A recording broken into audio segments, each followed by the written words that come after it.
Om Shanti. Jagdamba TV channel में पुणे आज आप सभी का बहुत बहुत स्वागत है। हम सब के बीच में क्वेश्चन आंसर चलेंगे।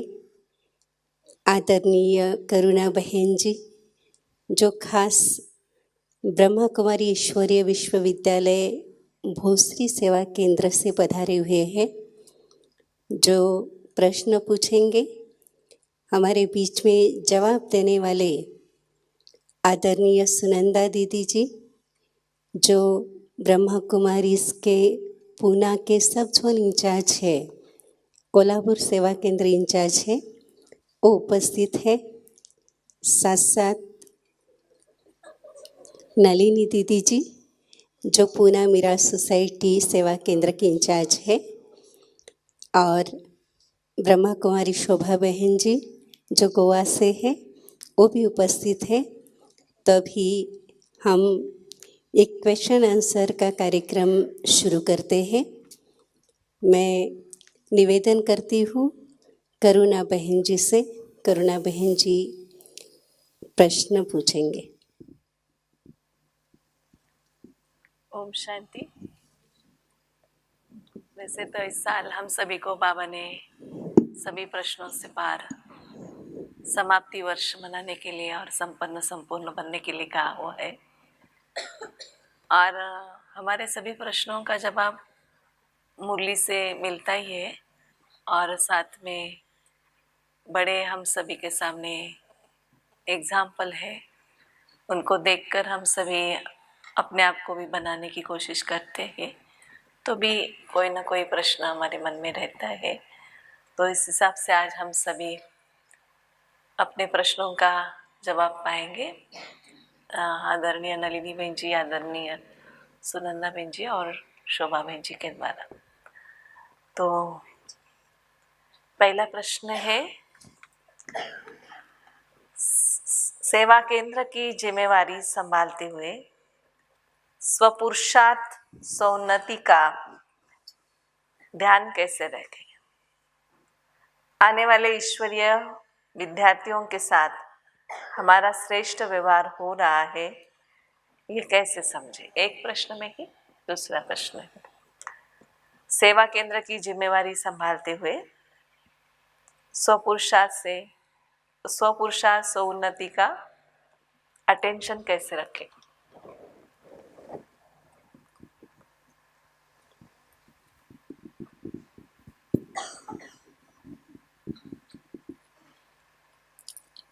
स्वपुरुषार्थ, पुरुषार्थ अर्थात स्व आत्मा की स्मृति। पुरुषार्थ का मतलब ही है, पुरुष मीन्स आत्मा, रथी माना शरीर। हमें सबसे पहली ये स्मृति चाहिए कि ये रथ है और मैं आत्मा हूँ। ये स्मृति रहना ही हमारी उन्नति है, क्योंकि इसी चीज़ को हम लोग भूल गए हैं, और इसी चीज़ को स्वविस्मृति ही सभी समस्याओं का मूल है। चाहे वो समस्या वैयक्तिक हो, पारिवारिक हो, सामाजिक हो, राजकीय हो, धार्मिक हो, कहाँ पर भी प्रॉब्लम माना स्वविस्मृति। तो सेवा केंद्र संभालते हुए अगर मुझे अपनी स्मृति है कि मैं कौन हूँ, और उस स्मृति में रहते हुए हम केंद्र को संभाल रहे हैं, तो फिर स्व उन्नति भी होती जाएगी। स्व उन्नति का अर्थ क्या है?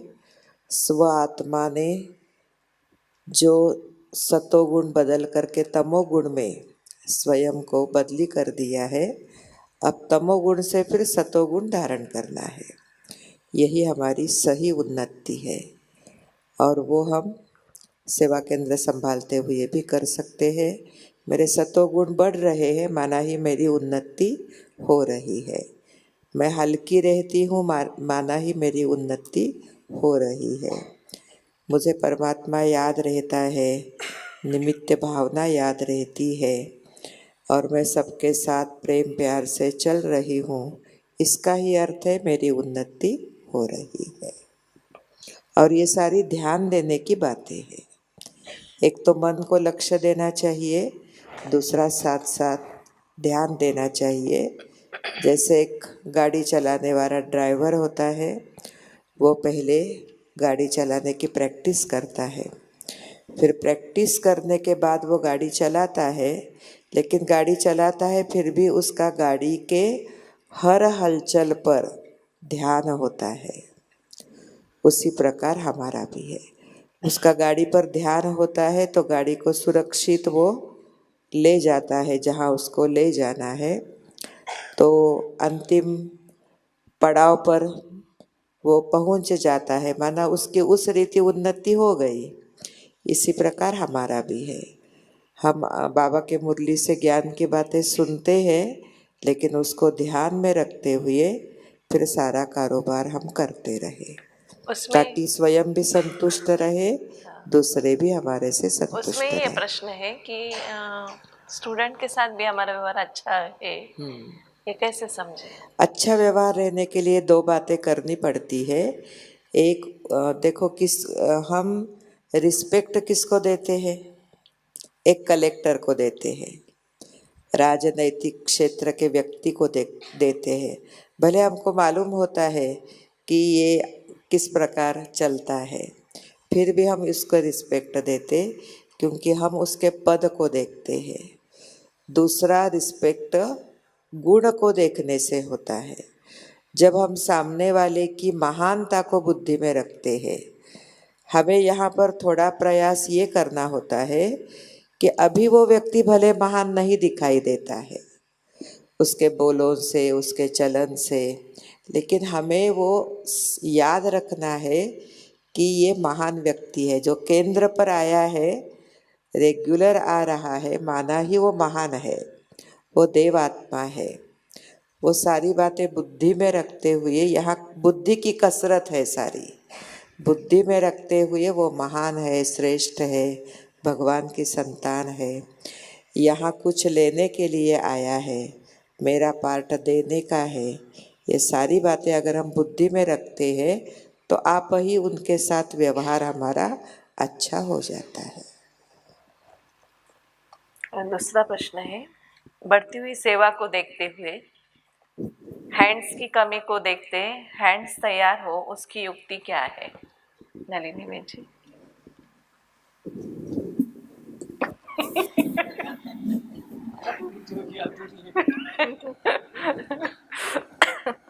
हैंड्स बढ़ाने के लिए क्या कर?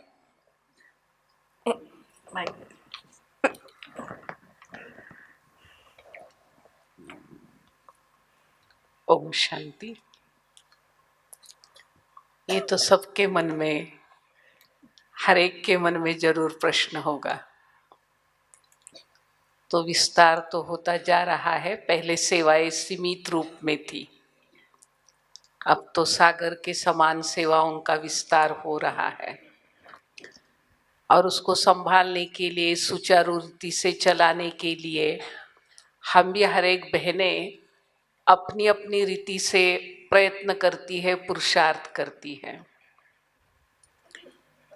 अब थोड़ा सा जैसे बीच में अव्यक्त बाप दादा ने मुरली में कहा था, चलो वो रेगुलर सेवा केंद्र पर रहना, सदा के लिए सेवा केंद्र पर रहना थोड़ा पसंद नहीं करती है या कठिन मानती है, चाहे कुछ भी कारणवश, तो शनिचर और रविवार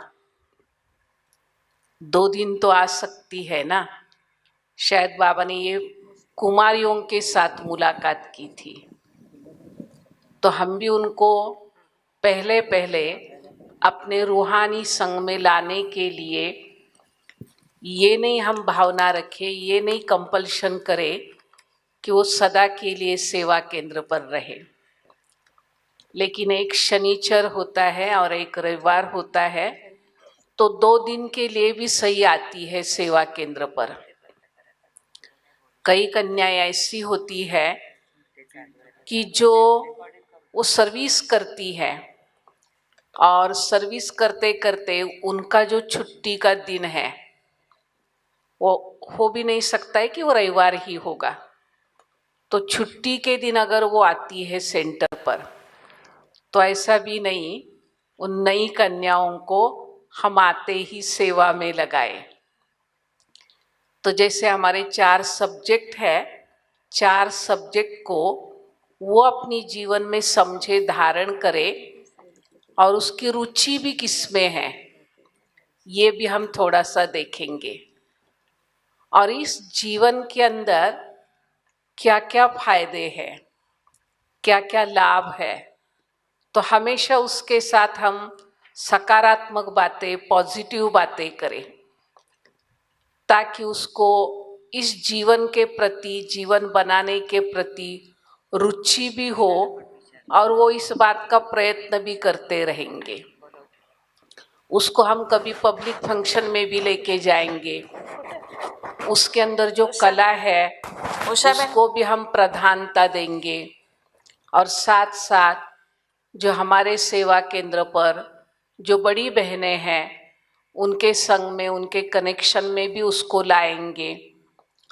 और उसकी जो विशेषताएं है लौकिक दुनिया के हिसाब से भी है, लेकिन वो भी बड़ों के नज़रों में आएंगी, तो उस तरीके से वो उनसे सेवाएं लेंगी, और ऐसे करते करते धीरे धीरे संपर्क बढ़ता जाएगा। और वो कन्याएं हमारी भी दिनचर्या देखती है, हमारा भी सेंटर का वातावरण देखती है, या भिन्न भिन्न प्रकार की सेवाओं के तरीके देखती है, या हमारा कैसे पुरुषार्थ पर ध्यान है वो भी देखती है। तो हमारी दिनचर्या की ओर उसको आकर्षित करे, और साथ साथ हमें जो कुछ अलौकिक अनुभूतियाँ होती है तो थोड़ा सा टाइम निकाल कर बैठ कर, जैसे कहते छोटा सा गेट टुगेदर, तो उनको इस प्रकार से संपर्क में लाएंगे तो धीरे धीरे वो हैंड्स बनते जाएंगे। अगला प्रश्न शोभा, इसका अच्छा, इससे कन्याओं से कनेक्टेड ही प्रश्न। अभी जो उषा बहन जी आप आएंगे ऊपर, उषा बहन जी का भी तालियां बजाकर सभी स्वागत करें। अभी जैसे हैंड्स के बारे में पूछा, तो मुझे ऐसे भी आता है कि नई नई जब बहनें आती है, कन्याएं आती है, तो उनको जो बड़ी बहन है या जो भी साथी बहनें हैं, तो वो भी कुछ सिखाए, वो भी हर बात जो है। पहले प्रश्न का उत्तर उससे ही लागू होने वाला और एक प्रश्न है। दिन ब दिन नई एजुकेटेड, अच्छी ऑलराउंड हैंड्स आते जा रहे हैं, उनको साक्षी बनाकर कैसे हम सेवाओं का विस्तार करें, उसको थोड़ा साक्षी बनाकर या साथी बनाकर? साथी बनाकर। तो जैसे नई नई है, पढ़ी लिखी है, और बाबा कहते हैं कि आजकल का ज़माना भी ऐसा है जो पढ़ी लिखी भी बहुत आवश्यक है, क्योंकि शुरू में जो भी निकले वो अपने त्याग के आधार पर, तपस्या के आधार पर, गहन तपस्या ब्रह्मा बाबा ने उनके द्वारा कराई, और उसके आधार पर वो एकदम मजबूती से आगे बढ़े। लेकिन अभी जो भी नई नई कन्याएं आती है, एजुकेटेड है, तो उनको भी जैसे अपने ही कुछ अनुभव जो है वो अनुभव सुनाते हुए, और उनके अंदर जो गुण है, कलाएं है, उनका जो एजुकेशन है, उनको हम सेवाओं के अंदर यूज़ करें, उनको बड़ों के साथ मिलाते जाए। जैसे अभी नलिनी दीदी ने कहा, तो बड़ों के साथ मिलाया जाए, जिससे उनको उनके द्वारा भी मार्गदर्शन मिले, और उनको केवल कर्मना सेवा ही न दे। कभी कभी नई नई कन्याएं आती है और कर्मना सेवा के अंदर ज़्यादा बिजी हो जाती है, उनको कर्मना सेवा ही देते हैं, अन्य किसी जैसे ज्ञान है, योग है, अन्य बातों की तरफ उनका अटेंशन नहीं खिंचवाते, तो फिर धीरे धीरे वो जो है वो थक जाती है, यही करना है कैसे लगता, और इसलिए फिर उनके जीवन के अंदर सगळे मध्ये बसा, साईडला बसलेले मध्ये या। जो ईश्वरीय सुख का अनुभव होना चाहिए वो अनुभव नहीं करते हैं, तो भी वो फिर क्या होता है, उनके लिए एक थकावट हो जाती है, और फिर वो आना नहीं या रहना नहीं चाहते। तो ये भी हमारा अटेंशन रहना चाहिए कि स्थूल के साथ साथ सूक्ष्म भी सेवा दे। एजुकेटेड जो भी है वो उनको भी हर प्रकार से उनके द्वारा भी सेवा हो, हर प्रकार से वो भी मना अटेंशन उनका रहे, बड़ों का ये भी हमारा अटेंशन रहे। और एजुकेटेड है इसलिए केवल उनको जैसे स्टेज की सेवा कहो या उन्हीं सेवाओं के अंदर उनको भी व्यस्त नहीं करे, लेकिन जैसे बाबा ने कहा कि हर प्रकार की मतलब मनसा balance हो वाचा सेवा का। कर्मणा सब प्रकार की जो भी स्थूल सेवाएं है, स्थूल भी सेवा हो स्थूल और सूक्ष्म। इसके लिए बाबा कहते हैं ना, बर्तन भी मांजना आना चाहिए और भाषण भी करना आना चाहिए। हाँ, भाषण और सब भाषण प्रकार के। दोनों भी हो। तो ये अटेंशन उनका माने उनके ऊपर जरूर रखें। बड़ी बहन जब कहा जाती है, छोटी छोटी बहन भी जाती है, माने साथी बहनें जो होती है वो साथी बहनों को हर बात मालूम होती है, उन्होंने अनुभव किया हुआ होता, तो वो भी उनको सिखाए, वो भी अपने अनुभव के द्वारा उनको पक्का बनाए। और जो भी सिखाए मुझे लगता है कि पॉजिटिव बातें जो है वो सिखाए। हमेशा हमारे बुद्धि में ये रहे कि हर आत्मा जो है वो अपने कर्मों से आगे बढ़ती है और हर एक को मुझे आगे बढ़ाना है, किसी के साथ मुझे रीस नहीं करनी है, लेकिन हर एक को क्या करना है, उनके गुणों को देखते हुए आगे बढ़ाना है। तो इससे क्या हो जाएगा, उनको भी एक उमंग आएगा साथ चलने का, आगे बढ़ने का या सेवा केंद्र पर भी रहने का। और कोई नहीं रहते हैं या आजकल नहीं आते हैं तो भी वो जहाँ पर है, जैसे बाबा ने एक बार कहा था कि आजकल कई कन्याएं जो है वो सेवा केंद्र पर नहीं रहना चाहती, तो उनके लिए बाबा कहते 2 घंटा आए, एक दिन छुट्टी के दिन आए और सेवा करें। उस प्रकार से भी उनसे सेवाएं लेनी चाहिए। तो इससे क्या होगा, सेंटर की बहनें जो है उनको भी सहयोग मिलेगा और साथ साथ जो तैयार होने वाले हैं वो तो होंगे ही। आप कितना भी उनको हाँ कहो ना कहो, लेकिन होने वाले जो है वो होते ही रहते हैं। अच्छा, किस किस को लगता है हैंड्स बढ़ने चाहिए, सच्चे दिल से बढ़ने चाहिए, वो हाथ खड़ा करे। हमारे सेंटर के हैंड्स बढ़ने चाहिए, किस किस को लगता है? तो उसका आधार है ना, हम लोग होते हैं जो अंदर रहने वाले आपस में प्रेम से चलते हैं, एक दो को रिस्पेक्ट देते। क्योंकि जो भी अंदर आएंगे ना वो पहले ये देखेंगे कि जो शुरू से रह रहे हैं वो क्या फील करते हैं, यहाँ सुख अनुभव करते, आनंद अनुभव करते। क्योंकि जो भी नए आते हैं उनकी भावना बहुत ऊंची होती है। सेंटर की बहनें माना देवता, ऐसे उनको लगता है। सेंटर माना बहुत यहाँ का वातावरण अच्छा है, ऐसे उनकी फीलिंग, मतलब पहले भाव होता है, फिर वो उनको दिखाई देना चाहिए सेंटर में आने के बाद कि इनका आपस में कितना प्रेम है, ये कैसे अमृत वेले जल्दी उठते हैं, योग करते हैं, मुरली सुनते हैं, इनका कारोबार कितना आपस में प्रेम से सम्मान से चलता है। लेकिन वो आने के बाद अगर ये फील करे कि या इनके आपस में झगड़े होते हैं, ये एक दो के प्रति संतुष्ट नहीं है, ये इसके लिए ये बोलते उसके लिए ये बोलते, है ना, ऐसा कुछ उनको दिखाई देता है तो वो फिर दूर हो जाते हैं। इसलिए हैंड्स बढ़ाने का आधार हम लोग स्वयं जो अंदर रहते हैं वो है। उन्हें आने के बाद यहाँ वो तो पहले टेस्ट ही लेंगे ना।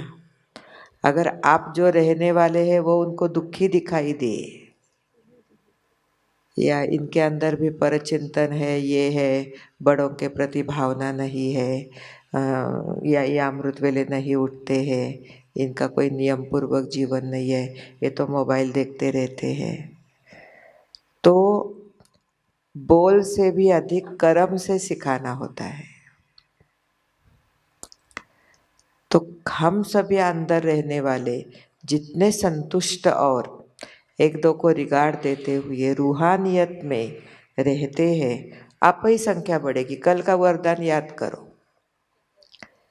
कल बाबा ने कहा जितना आप रूहानियत में रहेंगे सेवा भी बढ़ेगी। इसके संपर्क में एक प्रश्न है, जब आपको बड़ों की कोई बात ठीक नहीं लगती, हाँ, तो उस समय आप क्या करते हो? मुझे देखो, हमने बड़ों के प्रति ये श्रद्धा रखी है, आपको मालूम नहीं है हमने बड़ों का कितना सुना है, लेकिन हमने बड़ों के प्रति ये श्रद्धा हमेशा रखी, ये हमारी माँ है। माँ केवल प्यार नहीं करती है, माँ डांटती भी है, और उसका डांटना हमारे कल्याण के लिए होता है। तो सदा वो हमारे से कैसे भी व्यवहार करे, लेकिन हमने बड़ों को कभी भी ना कभी उनकी ग्लानि की, ना उनके प्रति कहा कंप्लेंट की, ना उनके लिए किसी के आगे कुछ बोला। अभी भी हम लोग आपस में एक दो के साथ रहते हैं, लेकिन हम कभी बड़ों के लिए कुछ बोलते हैं? कभी नहीं बोलेंगे। लेकिन आजकल ना बड़ों के प्रति वो प्यार नहीं रहा है, रिस्पेक्ट नहीं रहा है। हाँ? बड़ों को भी हम अपने जैसा देखते हैं, तो फिर वो दुआ, वो उनकी ताकत हम ले नहीं पाते हैं। बड़े हमेशा हमारे लिए कल्याणकारी होते हैं, है ना? इसलिए क्या प्रश्न था? जब बड़ों आपको की कोई बात हमको समझो अच्छी नहीं लगी, तो पहले तो हम ये सोचते हैं बड़े कल्याणकारी है, उन्होंने जो कुछ मेरे लिए किया वो अच्छा ही किया है। फिर भी समझो मन को बात खटकती है, तो हम उनके पास जाते हैं, उनको प्रेम से पूछते हैं, रिस्पेक्ट से पूछते हैं, आवेश में आके नहीं कि ये इस प्रकार आपने निर्णय लिया, वो हमको ठीक नहीं लग रहा है। मना क्या है, आपका भाव उसके पीछे क्या है? फिर वो अपना भाव बताते हैं, हम रिलैक्स हो जाते हैं। अभी अभी भी हुआ ना, हम लोग गए थे ना उनके पास। आप भी ऐसा करो, आपको कोई बात नहीं अच्छी लगी ना, डरने का नहीं, जिसकी हाँ, बात है बड़ों की उनके पास जाके क्लियर करना, नहीं तो मन में कांटे जैसे चुभती बात। इसीलिए जिसकी बात है उसके पास जाकर बात करना बहुत आवश्यक है। आजकल कम्युनिकेशन गैप है ना, हाँ। कम्युनिकेशन गैप है। इधर और जगह नहीं जाने का, जिसकी है उसके पास ही जाओ। बड़ों के लिए ना रिस्पेक्ट जरूर हाँ। रखो, डर नहीं रखो, डर नहीं। डर नहीं रखो। वही बात गले तक आती है फिर बड़ों के पास। हाँ, बड़े माना हमारे कल्याणकारी है, ये भाव बुद्धि में रखो। किसी का प्रश्न है, कई बार मुझे लगता अगर मैं सेवा स्थान चेंज करूं या मेरे साथी बहन चेंज हो जाए तो मेरा पुरुषार्थ अच्छा होगा, क्या ये सही है? सही है। वो जवाब कई बार मुझे लगता अगर मैं सेवा स्थान चेंज करूं या मेरी साथी बहन चेंज हो जाए तो मेरा पुरुषार्थ अच्छा होगा, क्या इनमें ये से सही? इनका ही उत्तर ले लो ना। हाँ, लेकिन कई बार ऐसा होता है कि अभी एक दूसरे के साथ जमता ही नहीं है, क्या करें? नहीं, उसमें क्या है, ज्ञान यूज करो। ज्ञान यूज नहीं करते। देखो, हमने जब यहाँ आए ना, तब हमने सुना था कुछ सालों के बाद कि हम लोग जो भी आपस में इकट्ठे हुए हैं एक सेंटर में, हमारा भी आपस में लेन देन है, पिछले जन्मों का कुछ कर्मों का हिसाब है। वो सुख का, उसको हमें सुख में बदल देना है, उस कारण हम वहाँ पर आए हैं। तो हम हिसाब किताब जब सामने आता है, कोई भी प्रकार हिसाब किताब क्या होता है, समझो मैं और ये समान है, लेकिन हमारी बड़ी बहन इनको ज़्यादा चांस देती है ना, मेरे वो को भी नहीं। प्रश्न है। आपके हाँ, अंदर क्षमता होते भी आपको मौका नहीं दिया जाता, उस समय आपने आपको क्या समझाते? सबसे पहली बात है ना, आजकल तो हमारे पास एजुकेटेड बहनें ज़्यादा आती है। आप सब एजुकेशन, रूप, रंग, माँ बाप, उनकी अमीरी सब भूल के आओ, जीरो बन के आओ। इसका एग्जाम्पल आप याद रखो आतम भाई का।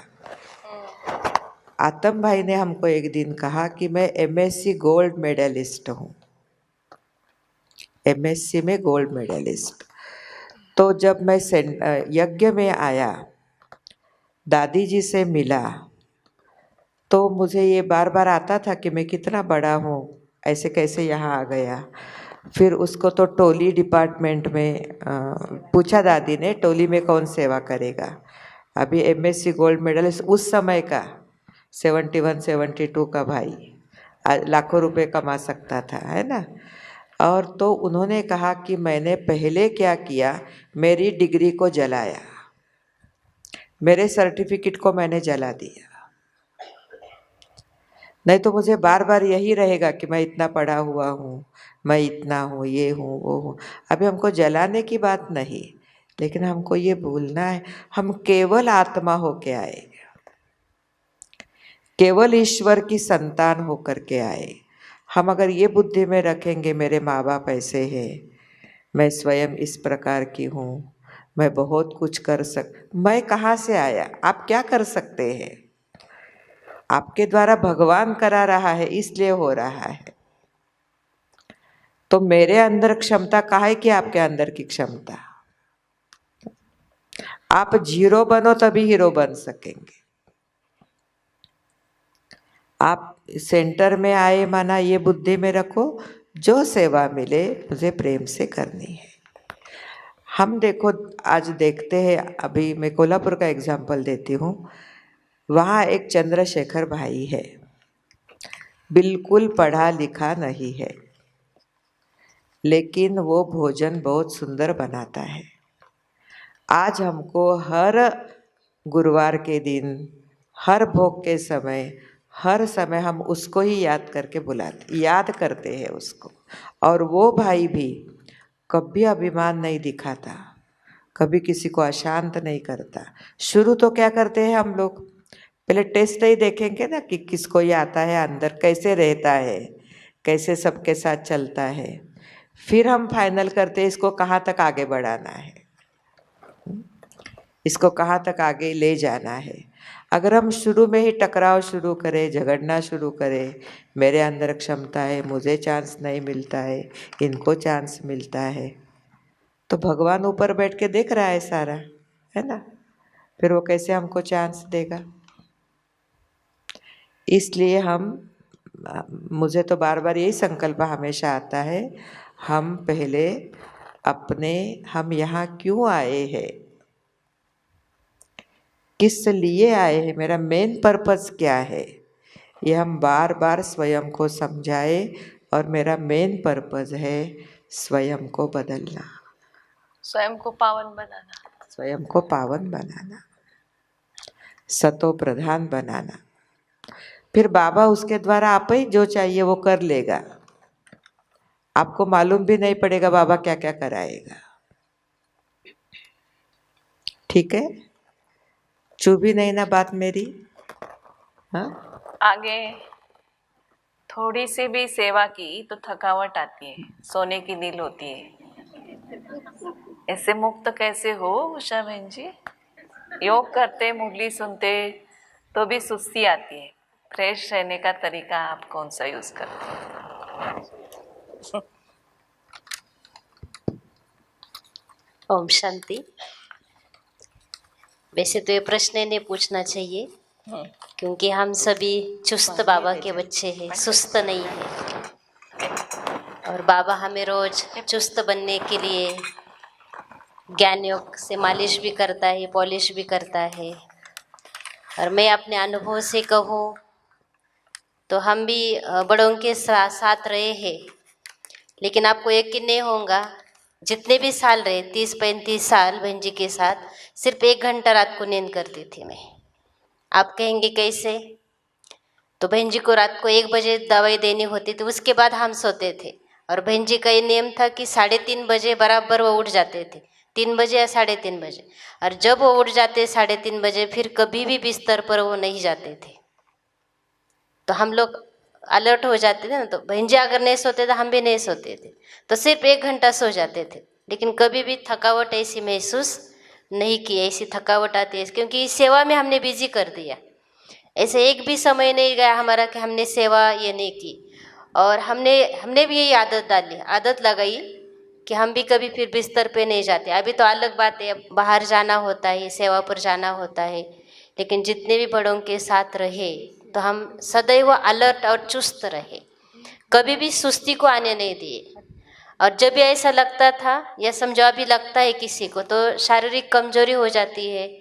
अभी तो जैसे भी कहा जाता है सभी परहेज के बारे में बहुत जागरूक हो गए हैं, ये नहीं खाना है वो नहीं खाना है। इसके कारण क्या हो जाता है हमारा कैल्शियम जो भी है शरीर का वो डाउन होता है तो नेचुरल सुस्ती आ जाती है या थकावट आ जाती है।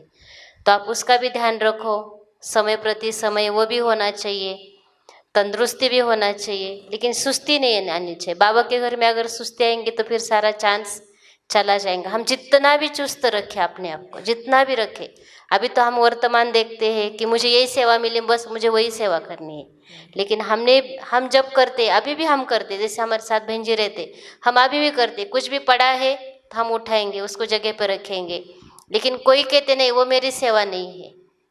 हम तो यही स्वयं को ये देते हैं कि एक खिला उठाना भी क्या है, बाबा के घर में एक खिला उठाना भी मेरा भाग्य बन जाता है। तो किसी को मैं देखूँ वो उठाएंगे ये करेंगे वो फिर भाग्य नहीं बनता है। वो जैसे कहा ना रिस हो जाती है, लेकिन हमें वो रिस करनी नहीं ना बाबा। हम अपने बाबा के घर में आए हैं अपना स्वयं का भाग्य बनाने के लिए, किसी और का भाग्य बनाने के लिए तो नहीं आए हैं ना। तो हम जितना ही बाबा के घर में, जैसे बहन जी ने कहा इसके पहले कर्मना सेवा का भी हमें बहुत बड़ा मार्क मिलता है, बहुत मार्क मिलता है उसमें। अभी हमको समझ में नहीं लेता, जैसे हम आगे चलते हैं तो उसकी भी बहुत बड़ी मार्क लिस्ट बाबा के इसमें नोट हो जाती है। मुझे एक प्रश्न पूछना है, ये 5 से 15 के बीच में है। भाई जी कभी कभी ऐसा होता है कि कोई सेंटर इंचार्ज होती है और कोई सेवा साथी होती है, तो सेवा साथी ज़्यादा साक्षियों को देखती है और सेंटर शुभाबा का नहीं समझती, सोचती इनका सेंटर है। तो फिर वो इतना ये अलर्ट होकर अपना समझकर सेवा नहीं करती, लेकिन वही उसके हाथ में सेंटर आ जाए हाँ, बहुत तो ये उसमें बहुत फिर देखा वो है जान डालती है। ये बहुत तो देखा है। और फिर हम भी हाँ, देखते हैं ना, देखो अभी हम लोगों के साथ रहते थे, अभी सेंटर पे गई तो इसमें कैसी चुस्ती आ गई, तो ये क्या हुआ हाँ। मतलब अपना घर नहीं समझते है ना। तो हम हाँ, तो तो यही वो कहते हैं कि कहाँ भी जाओ, बहन जामे कहती कहाँ जंगल में भी जाओ, लेकिन वो अपना समझो। और जब हम अपने का समझे, हमें पद हो या न हो, हम ब्रह्मा कुमारी है और ईश्वरीय सेवा में जीवन समर्पित किया है, विश्व सेवादारी है, तो हमें कहाँ भी हो सेवा में वही भाव होना चाहिए, अपनापन चाहिए, तब हम अलर्ट रहेंगे। नहीं वैसे सेंटर संगठन में रहते तो कभी योग नहीं करेंगे, लेकिन जब जाते हैं या हमने प्रैक्टिकल में भी देखा है 21 दिन की योग भट्टी करेंगे, रात भर जाकर करेंगे, और यहाँ अगर कहेंगे तो कहेंगे नहीं मेरी तबीयत ठीक नहीं मैं कर नहीं सकती। तो आती कहाँ से, तो यही हो जाता है ना कि हम सेंटर इंचार्ज बन गए तो ये फिर उल्टा हो जाता है ना, तो वो भी नहीं होना चाहिए। हमारा तन और मन दोनों चुस्त होना चाहिए बस। और उसमें जैसे मुझे वो सुना रहे थे तो वो रामदेव बाबा जी का एक जोक याद आया, सब जल्दी उठे क्योंकि रामदेव बाबा जी के लोग सारे पहले ही ऑक्सीजन ले लेते तो बाबा ने तो हमको अमृतेला ही उठने के लिए कहा है। और मन की बुद्धि की ड्रिल के साथ साथ थोड़ा एक्सरसाइज भी करें, तो मुझे ऐसा लगता है वो बहुत जरूरी है, एक्सरसाइज भी बहुत जरूरी है। अभी हम सेवा में इतना बिजी हो जाते हैं ना तो शरीर की तरफ ध्यान नहीं देते, लेकिन वो भी देना जरूरी है। कम से कम 10 मिनट दो, 20 मिनट दो, 15 मिनट दो, लेकिन एक्सरसाइज जरूर करो, तो वो भी हमारे शरीर को एनर्जी मिलती है और तंदुरुस्त बन जाते हैं। ये भी है, साथ साथ ये देखो आप कि थोड़ी शारीरिक थकावट या शरीर में कोई हीमोग्लोबिन कम हो जाता है, कैल्शियम कम हो जाता है, तो भी थकावट आती है। एक बीच में बात बोलती हूँ ना, मेरा अपना अनुभव सुनाती हूँ कि ये जैसे बहन जी ने कहा ना, खाने में थोड़ा सा हमको नॉलेज कम है, कन्याओं को, बहनों को, पुरानी माताएं शरीर को क्या क्या जरूरी है वो बहुत अच्छी तरह से जानती है। तो हम सभी को भी बहनों के लिए ये चार्ट होना चाहिए कि क्या खाना चाहिए, जरूरी है। मैंने जीवन में जवस क्या है कभी टेस्ट किया ही नहीं, 2 साल से जवस की महत्व मालूम हुआ कि कैल्शियम के लिए, हड्डियों के लिए जवस बहुत जरूरी है, मतलब अलसी। तो ऐसी चीजें ये कन्याओं को, बहनों को मालूम नहीं रहती है। तो मुझे ऐसा लगता है कि इनको ड्राई फ्रूट भी अच्छा नहीं लगता है, नहीं लगता, हमने तो कभी नहीं खाया, ड्राई फ्रूट कभी नहीं खाए, घी कभी नहीं खाया, दूध कभी नहीं खाया, दही कभी नहीं खाया, और अभी मालूम पड़ा वही हड्डियों के लिए जरूरी है। दादी की सबसे बड़ी विशेषता, जानकी दादी आज हमारी उड़ी भ्रमण कर रही है ना, जब से ज्ञान में तब से वो 4 बादाम रोज भिगो के खाती है और 1 अखरोट खाती। दादी कहती है ये मेरा खुराक, तुम्ही या एजमध्ये की नाही 1.5 पोळी तर आरामपणे खाल्ली पाहिजे. मी बघते ना ताटेकून तर अर्धी पोळी, एवढीशी भाजी, एवढासा भात.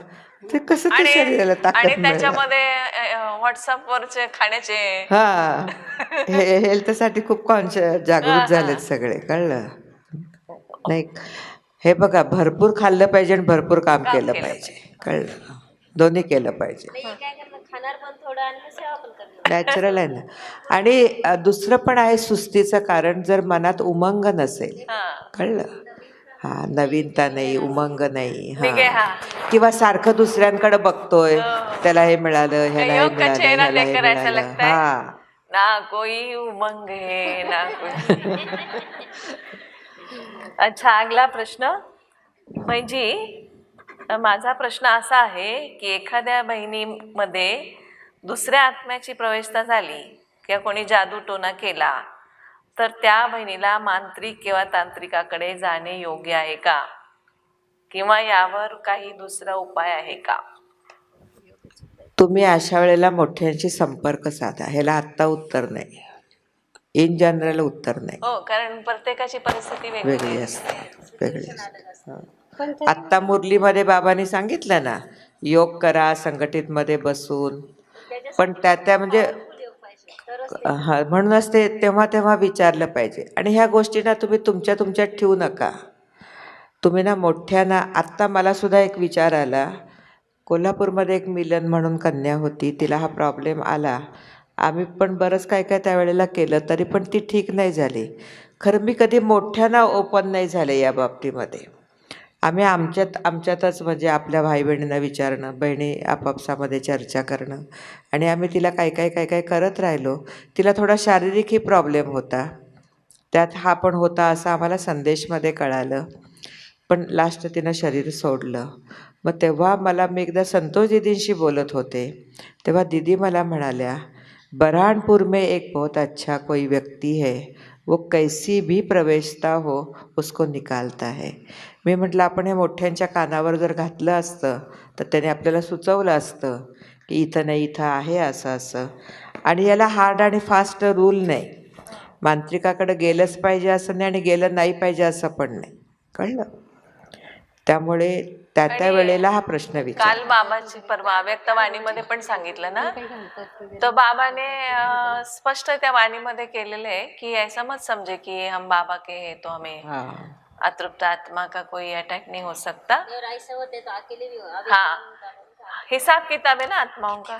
म्हणून मनोबल वाढवा, योगात राहा, सेवेपेक्षा सुद्धा जास्त शिवबाबांच्या यादमध्ये राहा.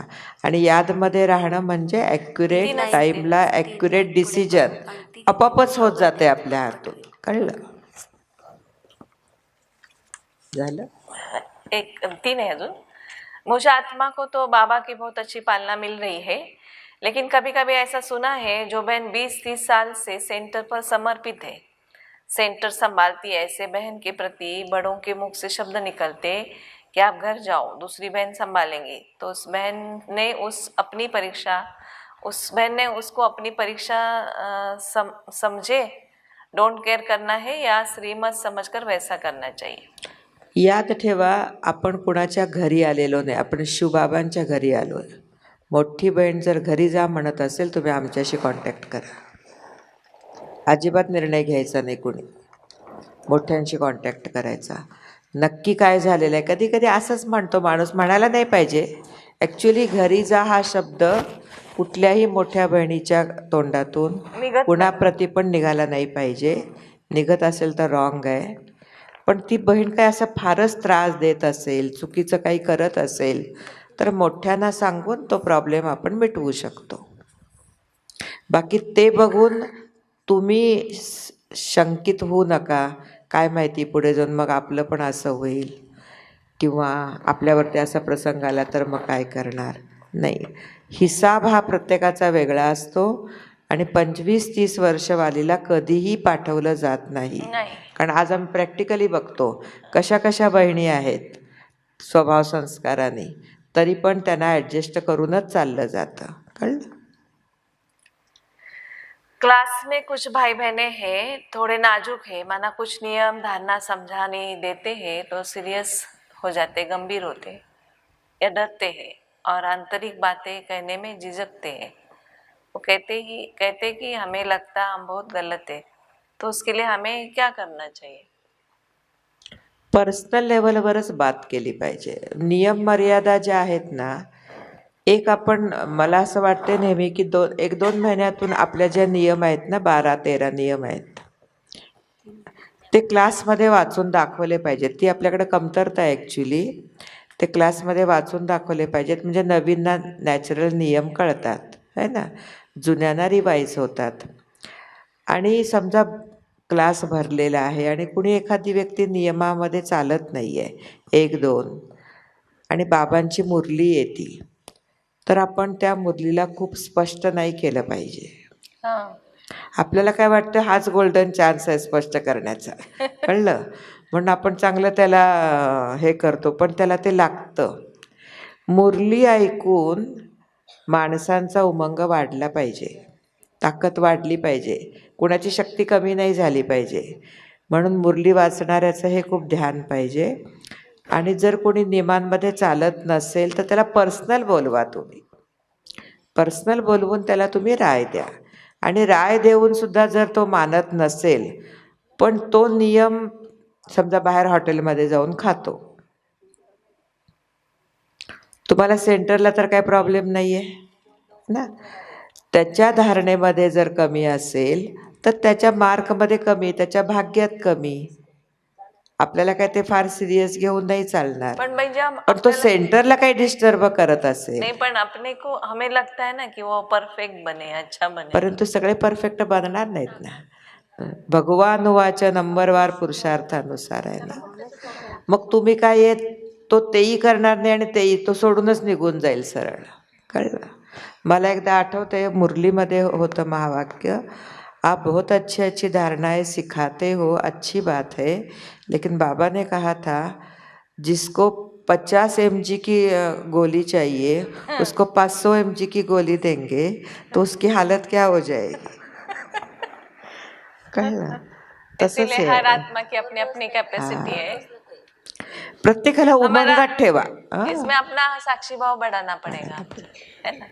आगे का प्रश्न है, सेवा केंद्र की बहनें जब लौकिक घर में जाती है और वहाँ समझो सेंटर नहीं है, नलिनी बहन जी, तो दिनचर्या में फर्क पड़ जाता है. ऐसे में हाँ क्या करें, घर में जब जाते हैं तो कैसा होना चाहिए? जैसा ही रहना चाहिए. उसमें थोड़ा सा मेरे को समझ में नहीं आया था, इसलिए पूछा.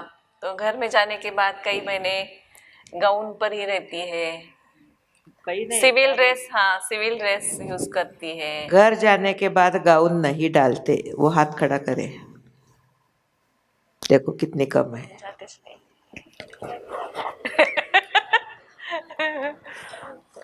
उलट ना, मला नेहमी असं वाटते की घरी गेल्यावर तर तुम्ही तर जादा ज्ञानी योगी दाखवलं पाहिजे, कळलं. ढिलं नाही झालं पाहिजे.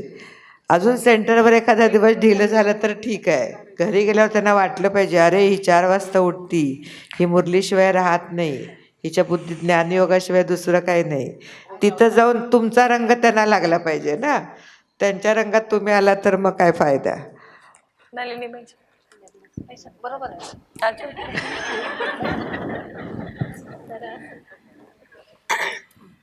नलिनी बहन जी, हमारे हाई अलर्ट है. कभी भी संग करना है ना तो ऐसे लोगों का करना है जो पुरुषार्थी है, तो हमारा भी रूप नहीं, बदल ऐसे भी जाता है. घर में जाते हैं तो ये तो स्मृति पावरफुल रहती है कि मैं एक योगिन हूँ, शिव की शक्ति हूँ. थोड़ा छोटा सा एक जीवन का पार्ट प्ले करने के लिए, चाहे किसी पर कुछ जिम्मेवारी भी है या जीवन का एक वो हिस्सा है, वो नाम मात्र उसको टाइम देना है जो बहुत ज़रूरी है. बाकी अगर मैं योगिन हूँ, ब्रह्मा कुमारी हूँ, और ब्रह्मा कुमारी कोई अलग काल का आपका सरनेम नहीं है, टाइटल नहीं है. ऐसा नहीं ना 2 दिन भट्टी में आप ब्रह्मा कुमारी हो, ऐसा तो है नहीं. सदा के लिए जब तक इस शरीर के अंदर आत्मा है तो मैं तो ब्रह्मा की बेटी हूँ, ब्रह्मा मुख वंशावली संतान हूँ। तो पहले तो ये स्मृति पावरफुल होनी चाहिए। स्थान चेंज होता है, लेकिन स्थिति और स्मृति क्यों चेंज हो हमारी। और ये तो बाबा ने हमें कितना तपस्विनी का बढ़िया ड्रेस दिया है। तो हम बीच में हमारी गुजरात की धोनीचा सरला दीदी को थोड़ा मिलने के लिए गए थे। तो दीदी ने हमको जाते जाते एक छोटे से बैग में, माना थोड़ा सा ऑपरेशन होने के बाद कई दिन तो फुल ड्रेस नहीं पहन सकते, तो हमको उनकी साड़ियाँ दी। मुझे इतनी खुशी, बेहद खुशी। मैंने खोल के भी नहीं देखा था, लेकिन उसने, अमर ने कानों पर ये बात डाली। जैसे मैं आई उषा बहन को भी दिखाया, तो मुझे ये अंदर से स्मृति रहती है, वो सरला दीदी ने दिया वो बात नहीं है।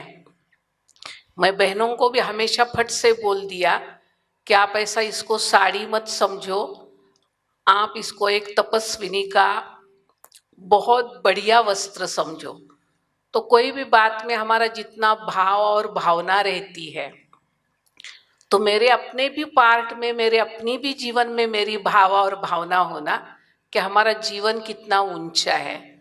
तो वहाँ भी हम घर में जाएंगे, जो हमारा विद्यालय का पूरा यूनिफॉर्म है बैच सहित, तो वैसे रहेंगे, तो उनके मन के अंदर बहुत रिस्पेक्ट बढ़ता है। हम घर में भी उस दिन भोग लगाते हैं सबको, भाई ये प्रभु का प्रसाद है, एक एक गिट्टी उनके थाली में डालते हैं। छोटी छोटी बातों में भी उनकी बहुत सेवा होती है, क्योंकि घर वाले कोई हमारे वाणी की सेवा से मानेंगे ऐसी कोई बात नहीं। मैं अपने जीवन की एक बात बताती हूँ। हमारा एक बहन का लड़का है, मुझे मालूम नहीं था वो अंधश्रद्धा निर्मूलन का कार्य करता है।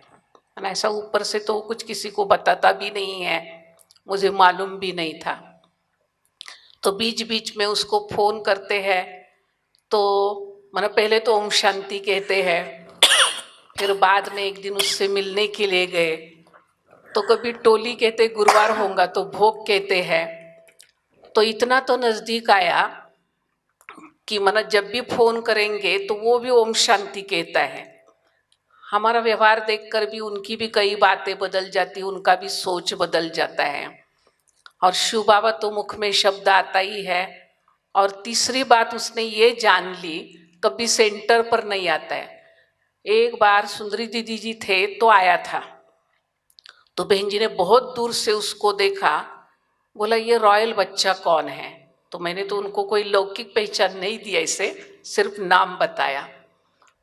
तो उसने इतना जाना, कहते जो आप बीच में कभी आएंगे लाएंगे उसको टोली कहते, और आप जो गुरुवार को पदार्थ लाएंगे उसको भोग कहते।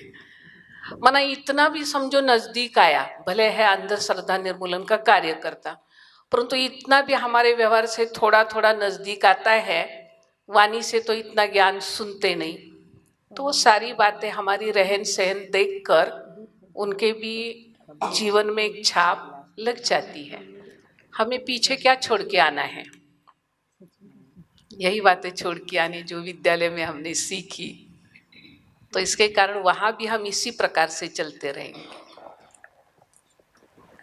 इस बढ़ते सेवा के क्षेत्र में बड़ों के सेवा नियोजन अनुसार सेवा करते, बड़े जो बोलते वैसे उस समय सभी खुश रहते, पर बड़ी बहनों को छोटी बहनों के अवगुण के बारे में सुनाते हैं।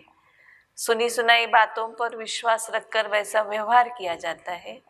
तो छोटी बहनों को स्व के पुरुषार्थ में और सेवा के क्षेत्र में ज्ञान योग का कैसा अभ्यास करना है, करें। वैसे तो कुछ भी हो जाता है तो छोटी बहनी की बात हो या कोई भी बात हो, बड़ों के पास जाना अच्छा है। छोटों को भी बुरा ना लगे, किसी को भी बुरा ना लगे कि ये ऊपर चले गए या बड़ों को बता दिया। आखिर सोल्यूशन कहाँ से तो मिलना चाहिए ना, इसीलिए कहाँ तो जाकर बोलना पड़ेगा, नहीं तो और वातावरण खराब हो सकता है। इसीलिए पहले तो ये बात मन से निकाल देनी चाहिए कि क्यों जाकर किसको बताया, बड़ों को क्यों बताया। फिर कहाँ जाएंगे ना, अगर सोल्यूशन नहीं निकल रहा है, परिवर्तन नहीं हो रहा है, तो बताना तो पड़ेगा। और हाँ, फिर उसके बाद बड़े ऐसा मैंने देखा है ना, बहन जी ने किसको भी सुनाओ, वो ऐसा निर्णय नहीं लेते। सुनी सुनाई बातों पर निर्णय नहीं होता है, प्रैक्टिकल देखने के बाद निर्णय होता है। फिर वो जो प्रैक्टिकल दिखता है वैसा निर्णय होता है, ऐसा मेरा अनुभव है। क्या बहन जी, ऐसा ही है ना? ऐसा थोड़ी कि किसी सुनी सुनाई बातों पर कोई करता सुन करके नहीं होता है। तो उसमें हमें अपने आप को जो डायरेक्शन मिलता है उसी अनुसार चलना चाहिए। आप भी, आपको क्या लगता है बहन जी? ऐसा तो नहीं होता है ना सुनी सुनाई बातें? नहीं, बहन जी तो बिल्कुल नहीं सुनते, ये मुझे पक्का मालूम है। सुनी सुनाई बातों पर विश्वास रखते हुए चलते नहीं है। लेकिन क्या होता है, अभी समझो मनीषा और ये क्या नाम, आरती, इनका दोनों का कुछ आपस में हुआ है, और आरती ने आकर के मुझे बताया मनीषा ऐसे ऐसे करती है ना। अभी बड़ी बहन कुछ मनीषा के लिए भी नहीं रखेंगी ना आरती के लिए रखेंगी, क्योंकि उसको तो दोनों समान है।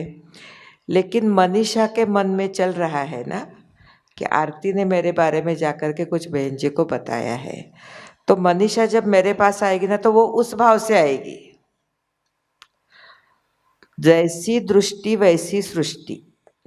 मेरी ही दृष्टि ऐसी है कि बड़ों के मन में मेरे प्रति कुछ है, तो आपको ऐसे ही लगेगा। बाकी बड़े बहुत निर्मल होते हैं, बड़े किसके लिए कुछ नहीं रखते हैं मन में, क्योंकि बड़ों को हमेशा लगता है कि सभी आगे बढ़े, लेकिन आगे बढ़ते समय जो अवगुण है वो निकलने भी चाहिए ना।